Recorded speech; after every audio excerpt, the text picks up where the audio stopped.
তো হয়ে গেছে এতটা জার্নির পর, মানে এই সবে এখন 6:30 মতন বাজে, তো 6:30 বাজে, আমরা সবে ট্রেন থেকে নামলাম, এই ট্রেন যাচ্ছে।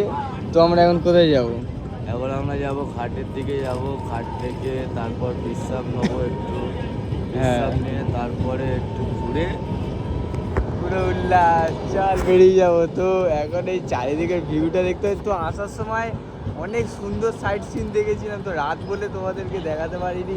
তো জাস্ট মানে ভিউটা না, যে মানে পাহাড়ের পাশ দিয়ে আমরা যাচ্ছিলাম, যা ফিলিংস হচ্ছিল না, পাহাড়ের সাইডে ঘরগুলো হেভি লাগছিল, কিন্তু তখন অন্ধকার ছিল বলে আমি এটা নিতে পারিনি ভিডিওটা।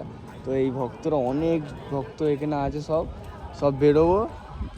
তো এমনি এখানে এসছি এই স্টেশনে সুলতানগঞ্জ, তোমরা বুঝতেই পারছো হয়তো আমরা কোথায় যাচ্ছি।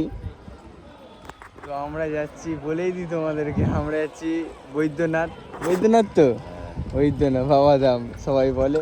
তো আমরা যাচ্ছি, তো যেতে যেতে সব কিছুই তোমাদের দেখাবো, সুন্দর সুন্দর ভিউ আসবে, আরও অনেক কিছুই আছে তোমাদেরকে দেখাবো।